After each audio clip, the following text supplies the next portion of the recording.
Thank you, and welcome. My name is Roy. And to finish us off today, I think we're going to take it really high level. And we've heard quite a few things from quite a few people in this event. And at the end of the day, I just wanted to kind of tie it all together at a high level and give you some of my really, really general best practices just for starting to get your Microsoft Teams under control. So just beginning the introductory phases of understanding and designing out a governance plan for Microsoft Teams. Again, we've heard quite a few different things in today's event that indicate where some of the challenges are around Teams administration and what it means to actually administer Teams. I want to take the opportunity to kind of tie a little bow on the top of the event. And yeah, I'll go ahead and kick off. So just to set the stage about me, my name is Roy Martinez.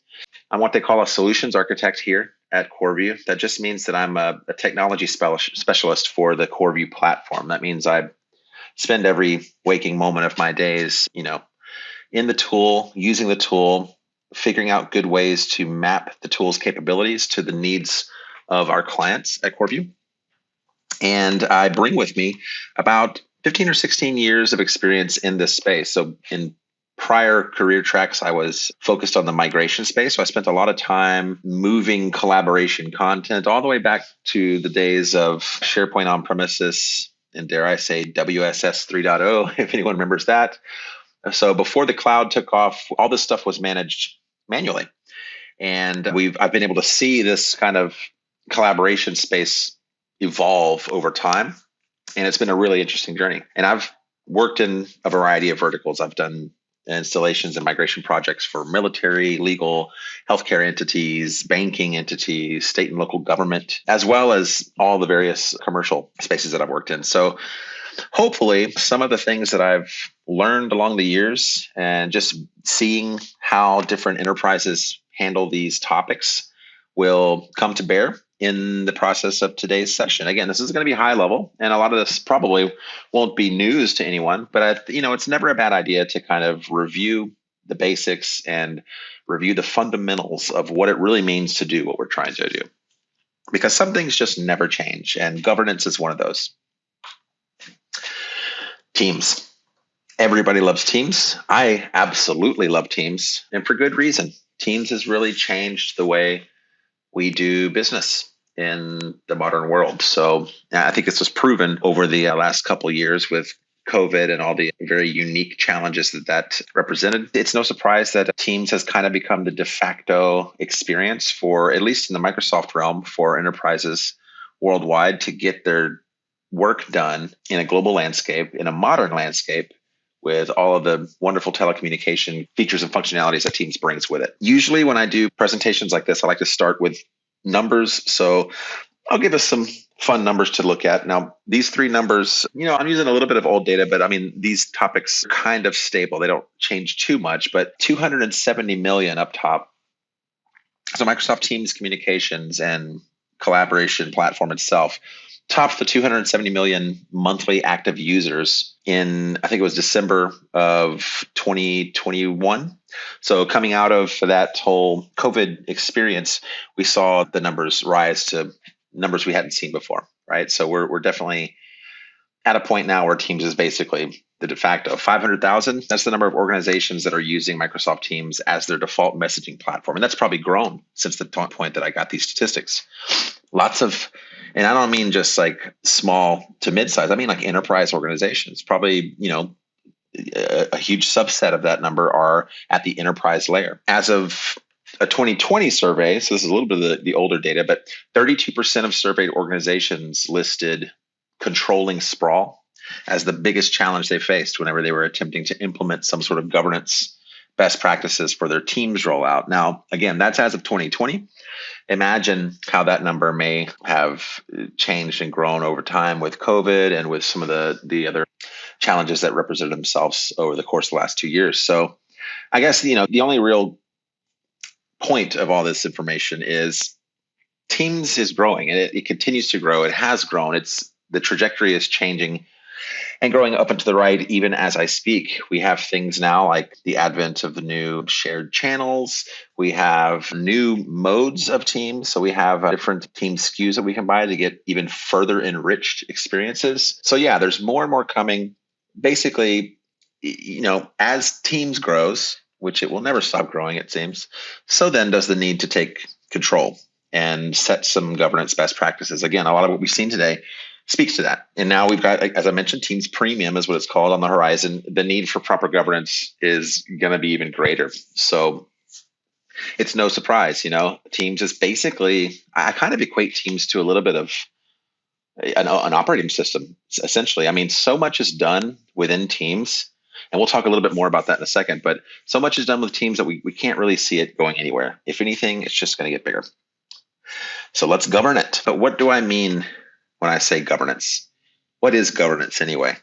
Because I've throughout the course of my career, at different points in time, if I were to ask that question to different administrators in different areas of focus, I might get a different answer, right? Someone might say, well, it's managing the devices that you've got, or it's restricting access to certain resources, or it's running reports over time to get inventories and things of this nature. But luckily, we have some friends in Gartner, and they've kind of laid a definition for us. That's the definition that I'm going to use today. And the way Gartner defines governance is the processes that ensure the effective and efficient use of IT in enabling an organization to achieve its goals. So that's a nice, wide open, almost nebulous kind of umbrella definition for all the wonderful things that represent what governance is. And this is the reason why you always get so many different answers, because that's an open book, so to speak. There's a lot of different things that I could categorically put under that umbrella. So I've kind of tried to narrow this down to 4 primary, let's say, categories or silos of focus. I think that governance is one part reporting and or attestation. In other words, identifying the data that's in need of governance or that's currently out of compliance, basically understanding the lay of the land. That's number 1. I also think that a big part of governance is enforcement of policies. So putting into place mechanical protocols that will ensure that data maintains whatever compliance or governance mandates. So again, what is governed for one enterprise may not be exactly the same as what is governed for another, but the point of it is it being enforced, whatever those criteria are? I think it's another part risk assessment. By that, I just mean being able to track events and give some sort of historical precedence to issues when they come up. And then really more than anything, maintaining an accountability record, being able to go say, when we did get out of compliance, this is where the point of failure was.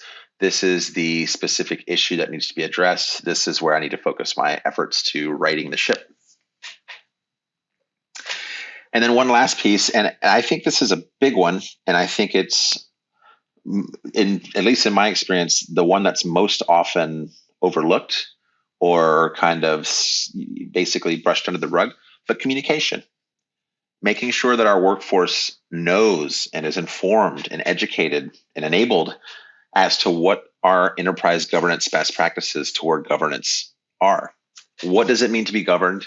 It's not just one person's job. It's the job of pretty much everybody at the enterprise to help towards those governance goals. Sure, there's mechanical practices we can put in place. Sure, there's reports we can run. Sure, there are audit logs that we can refer to. But at the end of the day, when everyone knows what the protocols are, everyone is able to keep things within the lines. So that's what I think governance is. This is my definition today. It may change over time as we see things evolve, but for the most part, this is a pretty static concept. This is something that is basically unchanging and unwavering over time. At the end of the day, you're always going to need these 4 bits of the puzzle, so to speak, to maintain a governance strategy, whether you're talking about teams or, exchange or just general compliance, whatever the case. In my opinion, this is kind of what sums it all up. But we're talking about teams today. And, what is teams? Now, obviously, we know the answer to this question. We know what teams is. But again, in the effort of, revisiting the fundamentals. It's important to put a microscope on teams and understand what it is under the hood, because it helps to show us why it's so important to govern it. Again, we've heard from a lot of people in this event on a lot of different aspects of what makes teams special and what makes teams challenging and what makes teams worthy of our attention. I'm just going to keep it very simple. But what is a team? A team, to me, is kind of the perfect microcosm of the Microsoft 365 experience, because it boils everything that the variety of workloads available in the stack, all those different pieces come together in a single offering, right? I mean, yes, we all log into Teams and we all go do our thing in Teams, but behind the scenes, there's a Microsoft 365 group, right? A unified group, as they say. And since it's a group, that means there is a mailbox involved. That means there is a SharePoint site or sites involved. Every piece of content that's stored in that files tab lives in a SharePoint site somewhere. Did you know that every private channel you create is technically its own SharePoint site on the back end? Now, a lot of that is obfuscated from us. I mean, if I were to create a private channel, I might not see that site in the list of active sites, but do believe me that there is a SharePoint site on the back end there. That's how we get to that concept of being able to privatize outside the context of the unified group privileges to a private channel. OneDrive gets involved when I'm chatting with my buddy from a different team in a direct chat and we share data. That data is being stored in our individual OneDrives, which in turn is built on SharePoint. Never forget about SharePoint, by the way. SharePoint is always there behind the scenes. It's the plumbing for all of the things that we do in Teams and otherwise into the Microsoft 365 experience. There's always usually some aspect of SharePoint behind the scenes there. And there's even some old Skype, all the chat stuff that we do is basically Skype for Business. That leads into some of the telephony pieces. And doesn't even touch on the Teams voice aspect, which is a whole nother set of mechanical bits and bobs. But the point here, obviously, is Teams is a pretty complex piece of kit. And, there's all these different potential points of risk, right? That mailbox is subject to all the same things that an email box would be subject to. Those SharePoint sites are subject to the same security principles that anyone would be, tightening up your OneDrive, the group itself. My point is the net goes wide and there's lots of different pieces of the puzzle. So having governance practices in place help us to keep that very complex web under control. So let's talk tips. What are my tips? Now, I've got a handful of tips here for just general best practices and ideas for how to think about governing teams. Again, not to steal any of the thunder from any of the others that have spoken in this session. There's been plenty of outstanding ideas. And I think all this kind of gels together. I'm just keeping it very high level here. But, for me, first up, take inventory. Take inventory, understand your landscape, understand where the problem areas are. I'll give you a really good example of one concept that speaks to this, right? So we can all run PowerShell to get a great list of all the teams that are out there, but just a list of teams is not really what I mean by take inventory. Sure, that's a part of it, but I mean, deep end analysis. In my days as a migration consultant, we used to say that every migration consists of 3 phases. And phase 1, which is inventory and analysis, pre-migration analysis, is like 75 to 80% of the entirety of the migration project. The next phase, the execution, 10% of the work. The next phase, validation, another 10 to 20% of the work. But the most effort that goes into something like that, and the same thing applies to governance, is that initial analysis. Understanding what your data is today, understanding what your inventory looks like today is critical. You can't really start to build a real, proper, effective governance strategy without a clear understanding of exactly your state at day one. And again, this goes beyond just making lists of objects. This is also things like, if you do have Teams Voice, how many of your users have the Teams Voice license enabled? Do you have a full crew of, like, maybe you're a manufacturing company, you have a whole crew of guys in the warehouse, they all have Teams Voice. None of them are ever going to be on, voice meetings and calls. Do they really need the voice license? So this is what I mean. I mean, that to me is part of governance, because governance is about several things, as we saw. It's certainly about keeping a tight ship, but part of that control is, we want to eliminate waste. We want to eliminate inefficiency, and having a bunch of licenses spread out there that aren't in need of being there, that's waste. That's in need of control. That's something that needs to be governed on top of all the other things like security, et cetera, et cetera. So again, my real point to drive home here is, take inventory, but inventory is not just about listing objects. It's about truly understanding at a deep fundamental level what is out there and what can be optimized. All right, tip number 2. There we go. Tip number 2 is, again, a really big nebulous point, but hardened security. And I could probably extrapolate this tip into a million steps, but I picked 2 just to put some context. I think a couple of the sessions today have kind of touched on some of these points. At the basic level, hey, enforce secondary and tertiary owners of every team. Microsoft lists this as a best practice out of the box, so make sure you got more than one owner and take advantage of it. Sensitivity labels. Sensitivity labels are really awesome. I could probably do an entire hour session just on sensitivity labels alone. The standard kind of normal use case for sensitivity labels is to apply classifications to actual objects like files, emails, etc. But you can absolutely apply sensitivity labels to containers, and Teams is a container of sorts. So I could apply a sensitivity label to a team, and I could leverage that sensitivity label as a classification to have other mechanical pieces that get applied as a result.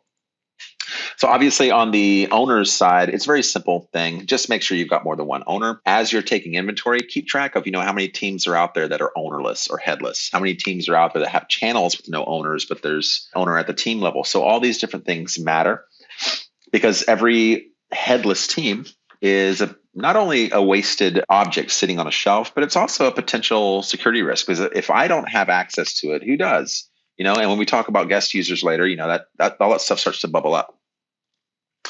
On the sensitivity label side, these come from Microsoft CoreView, obviously, the information protection, and they let you classify and protect that organizational data. And they make sure that user productivity and users' ability to collaborate is non-hindered with the ability to kind of tighten up things. So here's a really simple example. I've applied the confidential label to this team, and as you can see, it prevents me from creating anything other than a private team for that particular label. If it were a general label, I might have the option to create public or org-wide teams. So this is, again, a very simplified example, but these are the kinds of things that sensitivity labels will open up for us. And if you take it to the next level, you can utilize tools, not to toot our horn, but CoreView allows the ability to automate a lot of this stuff. And you can build out policies and processes for creation of new teams that include application of sensitivity labels, that include enforcement of secondary and tertiary ownership. So as you're strategizing, you want to keep in mind the different tools and concepts that are at your disposal to help to get to those ends. All right, so tip number 3,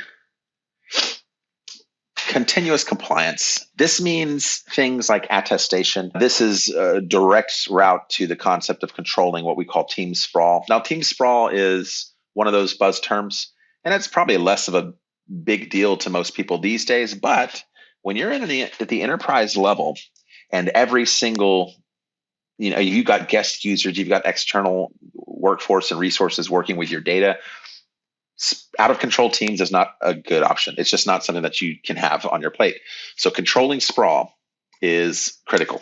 So every team should have a life cycle, right? At the point of creation, that's the instantiation of a new team. And every team should have a project focus. Like there's a reason a team exists. It's not just willy-nilly. It shouldn't be, as I've seen before, hey, we spin up a team every time we need to share data with a customer because we don't have an FTP server, so we're just going to make a team and invite them in and then share one document with them, and then it's forgotten. What happens to that team next? Does it go through the rest of this life cycle? Does it just sit on the shelf with external access left unchecked? So as part of this, ensure that the teams that you do create have purpose, have clear purpose, have designed and documented purpose, and then take them through a life cycle. Go through when you create it, make sure there's some sort of attestation to ensure that the creation is above board. As it's being used, fantastic. But once that project purpose is met, go through the attestation once again. Has this team been sitting out there for, I don't know, 90 days? Does it have external users? If so, let's contact those owners. Do we still need this team? Let's contact those external users. Do you still need access to these resources? Based on those answers, we can take steps to either disable or archive or remove outright those teams just to keep it clean. And again, there's plenty of tools out there. CoreView offers capabilities in our automation engine to kind of build this kind of a logic. What you're looking at here is a sample workflow that is basically anytime there are teams that are, maybe older than X date or including X resources, then we'll get this workflow to kick off that says, hey, contact these owners. Give them 3 options. Do you want to archive this? Do you want to remove it? Do you want to extend it? And based on their response, execute whatever subroutine is relevant to that particular response. So again, plenty of options out there. We happen to have a great one, but do take it seriously. The life cycle of a team is, every team has a life. And if you want a controlled and governed environment, you will always know whether a team should or shouldn't be there. All right, next tip. Let's look at auditing. So auditing is really, to me, in terms of like direct governance, the point I've chosen for this session is auditing external activity.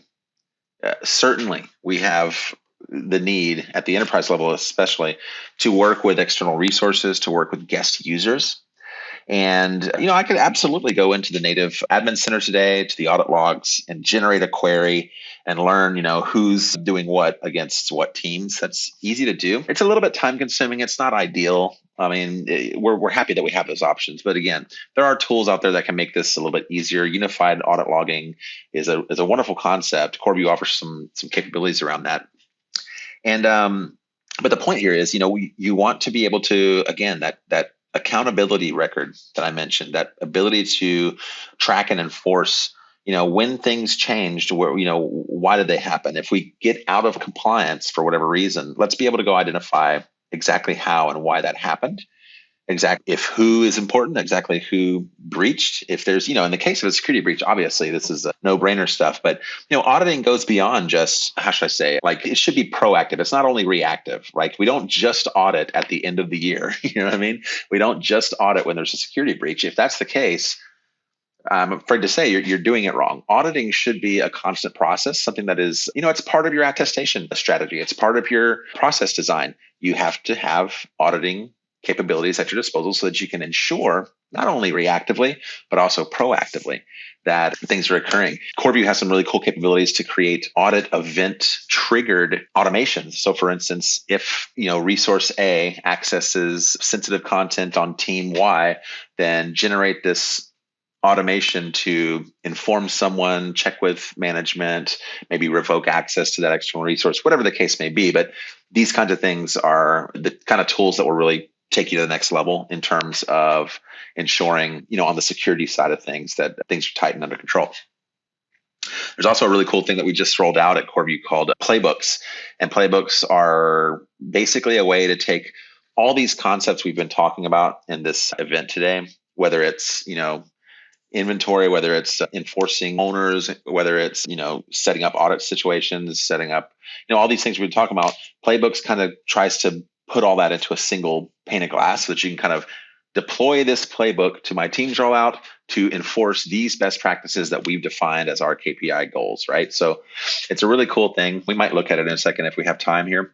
I think we might. But yeah, so those are the tips. Take inventory, understand your landscape, identify where your problem areas are, harden your security. And, this is a big one. And again, we only touched on 2, just making sure that you have multiple owners and taking advantage of sensitivity labels when you can. But we could, and, we have in some of these sessions talked at length about ways to harden security for the team's rollout. Think about continuous compliance. Think about compliance as something that needs to be maintained, not just something that we check on at the end of the year. Same with auditing. So attestation, control for things like team sprawl, being able to audit external activity on an ongoing basis as opposed to reactive, also proactively. And so I think these things, just general tips. Again, I'm not trying to reinvent the wheel here, but the point here is just to remind and keep it at top of mind as you are either designing it from the ground up or reviewing your existing governance strategies. these simple, basic fundamentals, they are the top. That's the top of the pyramid. This is where everything else trickles from. So think about these things and, keep it top of mind. I don't know what you're thinking. I think the title of this session was 5 tips, and we only got 4 here. My final tip, and it goes back to what I was saying earlier. I probably could have added communication and devising a way to keep people informed. But my final tip is, have fun.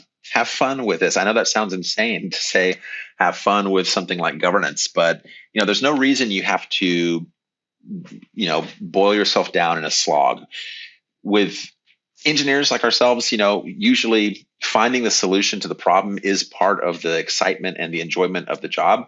So, find ways to make it fun and exciting. For us at CoreView, we think one of the best ways to make governance fun is to leverage platforms like CoreView. Our tool makes it very, very easy and very, very simple and fun to do things like understand my team's rollout from a high level, understand my inventory with a few clicks, build out automations for specific tasks, design playbooks that will ensure that my implementations are compliant.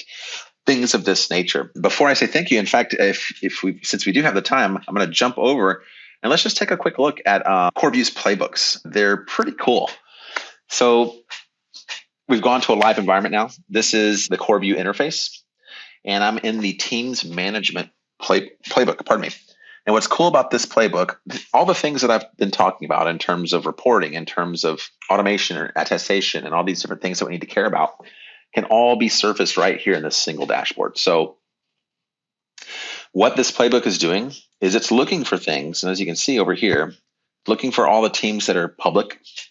It's looking for any teams groups that have a particular sensitivity label, showing me inactive teams groups, showing me groups that have guests and external users, teams that don't have owners, those headless teams that are completely empty, that have owners but not multiple owners, so not satisfying that particular criteria for governance.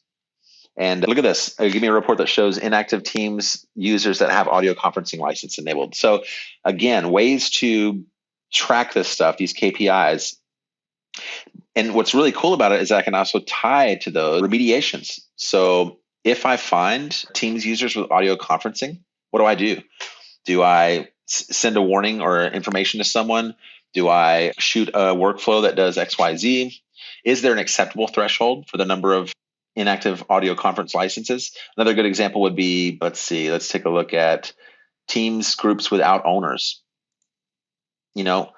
What happens? How many of those am I okay to have? We've put 0 here, but once I'm in and I'm managing this playbook, I might see and decide that, if the, Teams groups without owners, I might enable that policy. I might also enable a remediation action. So if I find these, go ahead and kick off workflow X, which will inform someone, notify some team member, maybe create a workflow that goes through and either retires that team or goes through those attestation steps I mentioned earlier to give the admin team the option to do something with it. Whatever the case may be, I can define those criteria. And now I've got, rather than just a single report, I've got a report that's actually tied to remediation steps, tied to an automation process that'll actually do something with that report. And that means I'll end up with a wonderful dashboard wherein I can see, hey, here are the number of workflows that have kicked off in the past X number of days for teams that have guest users and a certain sensitivity label, for teams that have been inactive for too long. This gives me a way to see trends over time, to see the trends of corrective actions and remediations over time. I can even start to build ROI statistics. Look, over the past X number of days, I've kicked off 226 successful workflows to fix and maintain these compliances. I've saved X number of hours of man hours, human resources, by letting that be automated. But additionally, I can now glean insight into, where are the problem areas? Which automations and remediations am I always having to be kicking off? Where can I tighten my ship even further? Where can I put effort and focus to determine some of those things? And we can see all this data from a variety of views. Here's an operational dashboard that just shows me kind of how the policies are laid out, which ones are trending, which ones do what for what purposes, and then obviously the policies themselves. So again, not to beat the point home, but we have these kinds of capabilities in CoreView, in addition to the kind of one-off automations and things that we can create. There are a whole host of reports and dashboards that will give me information about the layout of teams in my environment, in my enterprise. Take advantage of them, right? Our whole mission statement at CoreView is to make things easier, make the Microsoft 365 administration experience fun again. And, we think that we've got a product that can help towards that goal. So I want to thank everybody. I know that I kind of started rambling at the end there, but take governance seriously. It's a really cool concept, and it's the kind of thing that will make you a rock star at your company if you kind of spearhead some of these topics. Go and do likewise. And at this point, we've got a little bit of time, so I'll open up if there's any questions. I'm happy to field those. So again, thank you very much.